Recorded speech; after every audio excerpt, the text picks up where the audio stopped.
All right, guys, after you finish watching this video, I expect for you to be able to set this up in about 15 minutes to an hour and save yourself literal hours and tons of frustration over the next few days, weeks, months, over the course of you playing Raid. This is going to be massive. Now, I did a video talking about this a few weeks ago, but that video was about an hour long. It went through the entire process of me building the presets, but I understand I wouldn't have wanted to watch it either, and I probably would have gotten lost. But if you're somebody who hasn't set your presets up yet, I'm going to give you an example of how they work later on. I want to give you the sheet of all the presets that I made in that previous video. Down below will be that video in case you want to check it out, but I want to touch on a few of the main points from that video. Number one, when you're doing the presets, in general, this is basically all presets for any champion. Do not save global preset with the accessories included. Uncheck these. This will make you a disorganized mess because most factions do not have, well, most champions that you save a global preset, you don't actually care about those accessories. Very rarely do you actually need to save accessories to the global preset. So be careful when you do that. Number two, you probably already have many champions already built in a way that you could save their presets easily. I am a big fan of having the presets all be on one champion. So what I mean by that is if you look at my global presets, these are all mostly on one champion. Over time, they start to get mixed up a little bit, but I do know, hey, I use Siphi in this content. I could change those boots. It would be fine. I use Commodus in this area. So before I take those champions into those areas, I do try to check them to make sure they're actually built. So like before doing the arena, before doing Hydra, before doing Chimera, just a real quick run through, make sure they're actually built. But most of these champions are all in the same set. So like this set is just on one champion, on Crixia, on Armons. This is a little bit of a mix here, not a huge deal, just on Warlord. And that makes it so much easier to just quickly swap between the gear. Now this was done a few weeks ago, so at this point I am mixing it up a little bit. However, Trunda and Titus are both only used for Chimera and Hydra, so they typically don't need these presets, so it most of the time just stays on Rhodos. This is basically Rhodos' build. Here, a little bit mixed up, but these champions aren't used together anyways. The HP ones, once again, this is just a build I was trying on Wixwell, so I understand this, and it does come down to you and your account. Do you understand where the champion's being built, where they're being used, all that kind of stuff? But then down here at the bottom, I have some presets that are just for good attack-based nukers, good defense-based nukers, and good HP-based nukers. To do this, after your initial breakdown of champion, so you have your fastest built champion, you got your maybe fastest with accuracy, which is what I have going on here. If we go look at Herbaeus, for example, we just go preset manager, we go fastest. Fastest is right here, fastest speed. It's going to be 445 with no accessories included. Her fastest accessories would be right here. But we have 459, and then fastest with accuracy is going to bump that down, actually. That is the wrong way, but okay, why does it have a HP chest plate? I guess it's because it's a fast speed, but it's obviously not using these pieces right here. So while this is fast with some accuracy, it's not as fast and high of accuracy as my actual fastest with high accuracy set. Either way, it's a little bit unfortunate, but that's what the optimizer had said. Now, when using the optimizer, this is what I'm going to recommend you do. Go in here, unlock all of your champions, and then start building from there. Titus, every time I search that. All right, so here we go. When you do your champions, you're going to go Crixia, for example. If you want to go your absolute fastest build, you're going to go balanced. You're going to go speed, fastest. You don't have to have any number there whatsoever. You want to go slots, uncheck all of the accessories because different factions, different accessories, different potential speeds. It's going to make things get a little bit weird. Go to configure, make everything available, and then make sure glyphs are all removed because you don't want to glyph the pieces necessarily. You just want it to be your fastest current builds. For Crixia, you're going to see in just a moment, this is the fastest build possible for her. So then you'd press equip in game, and then you'd press save. Now for me, I did not save this as my fastest possible build because you can use some of your own discretion. This chest plate is actually really good for stone skin nukers. So I took this off and ended up using a different chest plate, another fastest chest plate that I have. Actually, it was a different weapon. I just didn't want to use that specific chest plate. So that eventually came around to building my fastest possible set, which is the one right here. And then Once you put that onto Crixia or whichever champion you want, you could literally come in here and go to a random champion that you have just chilling with no gear and then use them as the mule somewhat to lock the gear to. What you're going to want to do with that is if you find a champion who's naked, who you're not using right now, equip the gear onto that champion and then lock that champion in the optimizer. So if that was Crixia, I would lock her here and then I would go on to the next build. That would make it so where your fastest possible speed, typically, it would also be your fastest possible high accuracy, most likely. But as you can see with my situation, it's not the case at all. I have my fastest possible locked and then my fastest possible with speed locked somewhere different. Now, if you're going to be building a defense-based nuker, of course, go to a defense-based champion. With this example, we'll go damage, stats. Remember, you're not doing any of the slots at the bottom, so no accessories whatsoever. Make sure in future builds, if you do want to actually build the champion completely, add the bottom accessories. But here, we're not adding any of the accessories. We're going to go to stats. This is going to be completely up to you, but I typically like to keep in mind your banner is not going to be included in this, nor is pinpoint or anything like that. So no pinpoint gear, 10% speed, no banner, no extra speed from there. So that could be 10 speed for some, 20, 30, 40 speed. I don't know what the max speed would be, but it's potentially a lot of extra speed. So you'd have to determine based on your account how much speed you want to input here. If it's 20 extra from your banner and you put 220 speed here, well, that's going to be 220 plus 20, meaning Ragash is going to be about 240 speed once everything is said and done. So if we're going to do this, I actually did 225 speed for a lot of my Savage builds. Remove the pinpoint, just Savage alone. We'll go optimize, and this is not going to come back with the correct build. It's probably going to be a little bit mismatched. Possibly, yeah, it's mismatched, which is not what I'm looking for. Whenever I was doing it, actually went in there and locked, say, the champions who I knew the builds were correct on, I locked those. For example, in my preset manager, I have my Stone Skin Nuker build, my Stone Skin attack, defense, and HP all right here. So what I did is I locked all these champions. So Carnage, I locked him. Embreeze locked him. I had this defense nuker gear on somebody. I locked them. So the optimizer wasn't finding that. You will have to lock your champions strategically, because if not, it's going to pull from your best champions. Locking is one of the most important things. On Ragash, if we equip this, press this button, uncheck the accessories, and save this as, for me, what I like to do is the speed that I put in here, whatever it is, just save it as that. So 225. So in this case, it's going to be 225. And then defense-based nuker, it's going to be Savage. 225, defense, Savage. That's how I like to name mine. But how you like to name yours, whatever you want to do. It doesn't have to include Savage.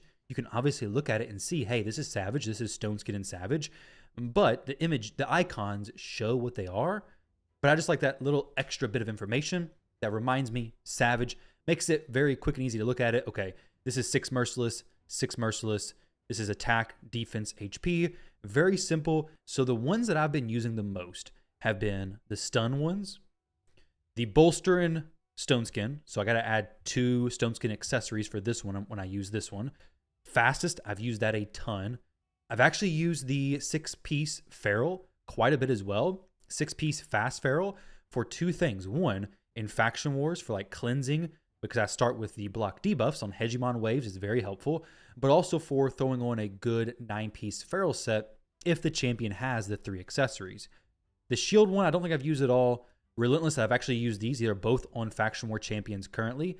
I've used all the damage ones. Anytime you jump into Faction Wars or Curse City and you need a good damage dealer, those are extremely easy. And as long as you're putting this on champions and you're pulling from champions, you kind of know where they're being used. If you use those champions a lot, it's not a problem. For me, I know, hey, if I'm taking from my Carnage, I better gear him before doing Arena. If I don't gear him, it takes one fight to realize, oh, I didn't have this champion built. And it does come without saying, but I'm going to say it anyways. If you're doing dungeons and you've been moving gear around a lot, do not check this button. Do not check continue multi-battle even if you lose. To be honest, most of your team should be pretty close to 100%.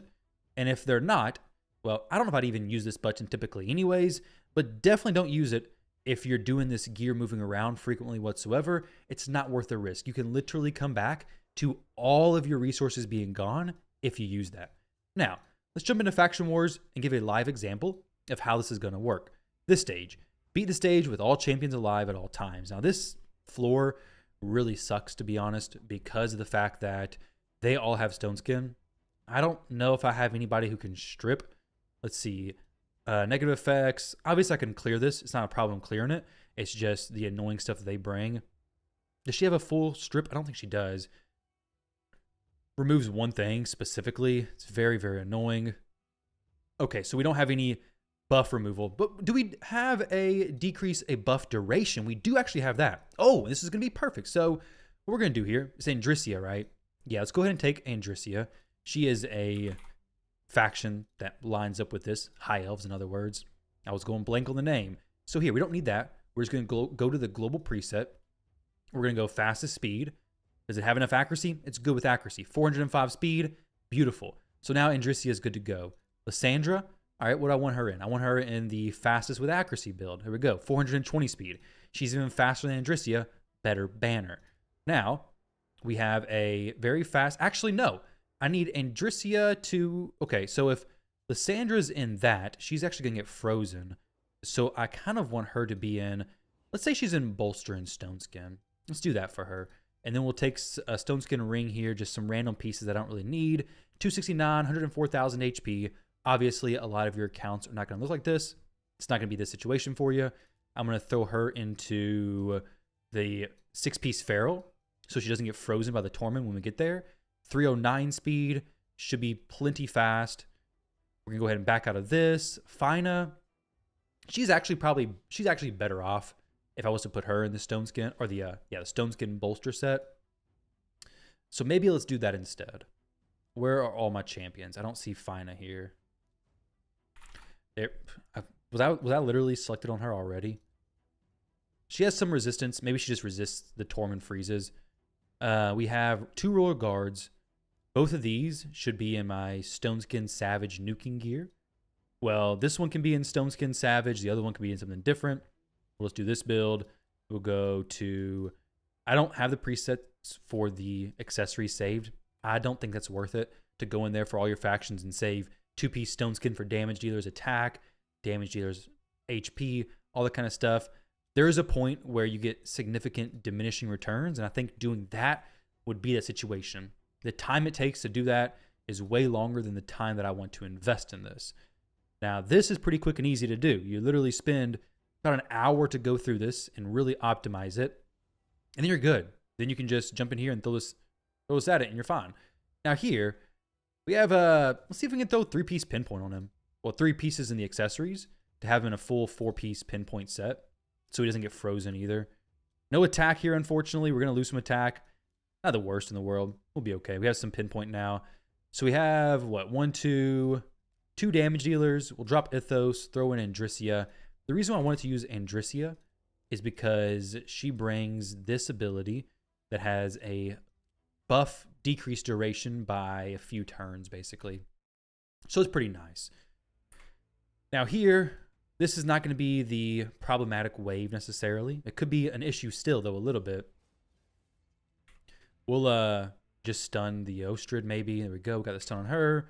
Hopefully we can just obliterate the wave. That's how strong it is. When you switch this gear, my Royal Guard was never that strong, but here he is. He is that strong here. We'll reset his cooldowns, blast this wave maybe. He's just one-shotting him. This doesn't usually happen. Actually, last time I tried this was for a video, and that didn't happen. He was very much struggling. We'll do this. Kind of want to get some skills reset. That dude can one-shot my team. This dude will kill my team. Okay, well, apparently I got to go a little bit more serious here, and I can't just throw it at the wall and hope it sticks because the team will wreck me, basically. So do this. Do this. Don't need to do the reset there. Do this. And then we go A2. This is a stage that I hadn't touched for a while because I was like, you know what? I don't even want to deal with how annoying this is going to be, which is quickly just removed by setting up those presets and just jumping in here now. So Jingwan's annoying. Actually, let's go ahead and do the turn meter decrease. Okay. Can I kill? Okay. Not really the champion I really needed to kill there. It's not a huge deal either, though. Oh my gosh, he hits so hard. Now, this is where it's going to be potentially very annoying. So we're going to do this buff. It may drop his... Okay, it doesn't drop that. We're going to put the block damage on him. He may cut in on Andrissia, though. He doesn't. Can she strip everything? She does. And then we're going to go ahead and do this. He has Stone Skin, so any counterattack nonsense is going to be fine. And then we're going to hopefully just annihilate everything. Let's go ahead and get him dropped in turn meter. More Stone Skin. And then kill everybody. Yeah, there we go. So it took a while. I've just not been motivated at all to push high elves because I'm like, you know what? I don't have Galathier, which you don't need him. Obviously, I have a very strong high elf team here. It's just been one I didn't feel like putting the time into doing. So now let's jump over to stage 16. It says get an extra turn 5+ times. This one's going to be pretty easy, but maybe I wanted to bring in a champion with a stun set. This will be super simple. We just go to Deliana, whichever one. Oh, she already has a stun set, so never mind. It's going to be even easier than expected. So let's throw her in there, and we're going to be fine. Now, my high elves are good. I have good options for high elves. I don't have Galathier. It's not a huge deal. I do want him, but I have plenty of options for high elves. So the reason why I didn't complete it wasn't because I couldn't. It's because I just didn't feel like going in and moving the gear. But with the gear presets, the free gear removal, now that it's not so expensive, has made it extremely easy to just come in here and bang out some faction wars pretty quickly and be good to go after that. You saw it in the last wave. I didn't push it at all, but now I can clear it pretty quick and pretty simple. So it's definitely worth investing the small amount of time to be able to give yourself a easier time pushing the content. Maybe faction wars isn't the area that you're worried about pushing. Maybe you're more worried about pushing Curse City. And last rotation, I was easily able to finish it. I finished all the Curse City rotations, but I was able to do it very easy because I would just switch the gear with the presets that I made recently. I hope he doesn't kill me because I don't have Arbiter in here. Maybe I should put Arbiter in the team. And you know what? Maybe Arbiter should not... Oh, she's already pretty fast. She's already built, so that's fine. We'll throw Arbiter in there. But I was able to just swap them out for those annoying Cupidus plus Venus waves, I believe it was. I was able to throw the best gear onto my Zargala, I think is what it was. And she was able to run through it no problem. Quick and easy. Got done with Curse City. And we're good to go. Now, I wish I had the reset here, but I don't. I do need some more extra turns popping off for sure. Because we need, what, like 5 or so? I don't need to kill them all just yet. Okay, 1 out of 5. Yeah, we definitely need some more. You know what I could do? I could bring in my trusty Relentless set, right? My good old trusty Relentless set to proc a few extra turns. If I don't get a res from Arbiter. Oh, she's dead. That's not good. Well, here we go. We're going to give this another shot. A little bit of a different approach. We're going to go... Actually, Ithos just gets extra turns randomly anyways, doesn't he? So let's drop one of the Royal Guards, the one not in Stone Skin, and just throw in Ithos. I'm talking while doing this, and it's distracting me. But that's fine, because the gear moving is so easy. So guys, like I said, just spend the 15, 20 minutes, 30 minutes, whatever it takes to get your champions built up and in the gear that's correct for your account. You don't have to do the same speeds that I did. Maybe your speeds are more, maybe they're less. It doesn't matter. Just throw the presets on there with your gear quality, and it's going to make so many areas easier. Now, you could technically have the builds min-max for like dungeons. Like this is your fastest possible dungeon time. I've not done that. You could, but I would probably get lost with the gear in that situation. Maybe, maybe not. I don't know, but I just haven't done that yet. Could be worth it though, for sure. Now, I really want to get an extra turn popping off here because I'm going to need a few more before we kill everything. I guess I can just manual some A1s in the next wave and be fine. Let's see. Mr. Monkey Boy. A1. There we go. 3. We need 2 more extra turns. 2 more extra turns. We'll give Ithos a turn here. Boost some turn meter here. Do a little bit of that. A3 action. Now, this ability has a chance for an extra turn, right? Yeah, 20% chance, but apparently 20% happens 0% of the time when you want it to happen, which is right now. Right now is when I want it to happen. Okay, still not happening. Royal Guard may kill everybody, so I don't want that to happen. A1. There we go. He's hitting pretty daggone hard. Okay, A1. Let's see. A1. Okay, extra turn. Fantastic. And now let's go A2. And now we're fine. As long as he doesn't kill Arbiter, then we're okay. He really shouldn't kill the Arbiter. There we go. We just take his turn meter. And then we'll just block damage on herself. Oh no, she has her stuff on cooldown. All right, guys. Well, apparently there's a little bit of a skill issue going on here. And I did not manual that correctly. I could wait. Actually, I could just reset her with Finite. I was about to reset the run. But I can just reset her with... I know, she's going to be dead, isn't she? Oh no, don't kill her. Don't kill her. Don't do it to me. All right, guys. I think we're saved. Skill issue, yes. But it's a non-issue when you have Finite to carry you. It's not a Galathier, but it's not the furthest either. Here we go. I think we're fine, right? Yeah, 5 out of 5. Whew. Maybe we're okay. We're not out of the weeds just yet. Okay. Let's just have one monkey hitting me again and not both of them. Got the stun. Both of them are dead now. Almost. Not quite. Pretty close. Don't do anything. Dead monkey boy. Okay, 3 stars. There we go. We're good. And that's all I'm going to do for this, I think. Maybe. Don't land any weak hits. Another good example. You just sort your champions by void affinity, and you take out the ones that are not void affinity or that don't do a hit, really, and you throw in your void affinity champions. You level them up, put the best gear on them, and then you run it. No weak hits. All right, guys, that's going to wrap it up. Thank you all very much for watching. Good luck in building some of these presets. Those are the ones that I built. It'll give you a good idea of what you should build. You can expand on it. You can build fewer. I showed you which ones are most popular. Best of luck. Catch you guys in the next one.